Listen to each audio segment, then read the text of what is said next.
Hello green മീഡിയസിലേക്ക് സ്വാഗതം. ടോക്സിക്കിൻ്റെ review എങ്ങനെ എന്നുള്ളതാണ്. ചാനലൊന്ന് സബ്സ്ക്രൈബ് ചെയ്യുന്ന കാര്യം പരിഗണിക്കുക.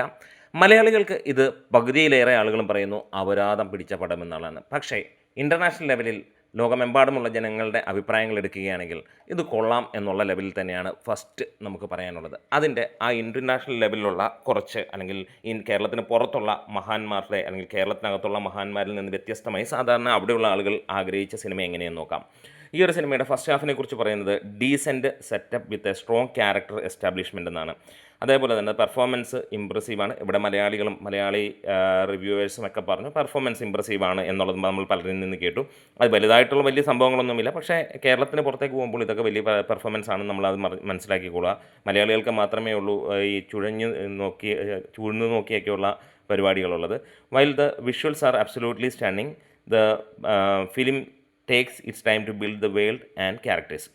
ഫസ്റ്റ് ഹാഫിനെ കുറിച്ച് പറഞ്ഞിരിക്കുന്ന അങ്ങനെ തന്നെയാണ്.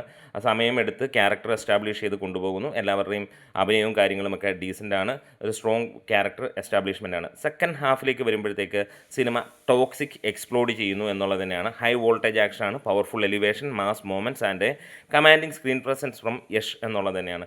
അതായത് make a later half a complete feast for ഫാൻസിന് അമ്മാതിരി ഒരു വിരുന്നൊരുക്കുന്ന ചിത്രം എന്നുള്ളത് തന്നെയാണ് പറഞ്ഞിരിക്കുന്നത്.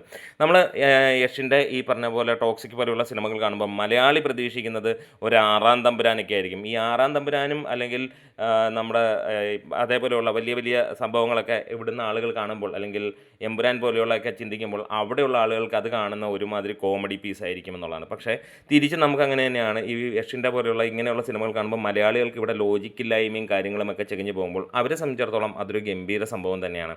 ഈ ഒരു സിനിമയുടെ ജോണറും അങ്ങനെ തന്നെയാണ്. എന്തായാലും ഗീതു മോഹൻദാസ് ചെയ്ത ഈ ഒരു സിനിമ മലയാളികൾക്ക് വേണ്ടിയുള്ളതല്ല, എന്തായാലും തെലുങ്ക്, തമിഴ്, ഹിന്ദി പ്രേക്ഷകർക്കൊക്കെ വേണ്ടിയിട്ടുള്ളതാണ്. ഹിന്ദിയിൽ ഇത് നന്നായിട്ട് പ്രൊജക്റ്റ് ചെയ്യുന്നുണ്ട് എന്നുള്ളത് തന്നെയാണ്. യഷ് ഒരിക്കൽ കൂടി പ്രൂവ് ചെയ്യുകയാണ് ബിഗ്ഗസ്റ്റ് മാസ് സ്റ്റാർ ആകുന്നു ഇന്ത്യയിലെ എന്നുള്ളതാണ്. ടോക്സിക്ക് ഒരു മേജർ വിന്നായിരിക്കും യഷിന് എന്നുള്ളതാണ് ഒരു പ്രമുഖ അല്ലെങ്കിൽ ഏറ്റവും വിശ്വസനീയമായിട്ടുള്ള ഒരു എസ്റ്റാബ്ലിഷ്ഡ് ആയിട്ടുള്ള വ്യക്തിയിൽ നിന്ന് ലഭിച്ചിരിക്കുന്ന ഒരു അഭിപ്രായം. ഇത് കേരളത്തിന് പുറത്തുള്ളതാണ്. യഷിൻ്റെ എൻട്രി ഭീകരം, തീ പോലെ എന്ന് പറയുന്നത് ഫൈറ്റ് എപ്പിസോഡ് ഗംഭീരം എന്നാണ് പറയുന്നത്. ആദ്യ ദിനം തന്നെ 150 കോടിക്ക് മുകളിൽ കളക്ഷൻ നേടുമെന്നുള്ള ഗംഭീരമാണ് പ്രഖ്യാപനവുമായി ഈ ചിത്രം വന്നിരിക്കുകയാണ്. വീഡിയോ ചിത്രമെങ്കിലും സപ്പോർട്ട് ചെയ്തത്. അതേപോലെ തന്നെ 18+ കണ്ടന്റുമായി നിൽക്കുന്ന ഒരു ചിത്രമാണ്. അതുകൊണ്ട് തന്നെ ഹിന്ദി മേഖലയിലും തെലുങ്ക് മേഖലയിലും ഒക്കെ സിനിമ കത്തിക്കോളും എന്നുള്ള. ഇനിയും വരുന്ന മണിക്കൂറുകൾ നമുക്കറിയാം അവിടെയും എങ്ങനെയാണ്. മലയാളികളെ സംബന്ധിച്ചിടത്തോളം ഇതിന് അത്ര പോരാ എന്നുള്ളത് തന്നെയാണ്. അപ്പോൾ നമ്മുടെ വീഡിയോസ് ഇഷ്ടമായി സപ്പോർട്ട് ചെയ്ത് തരാം.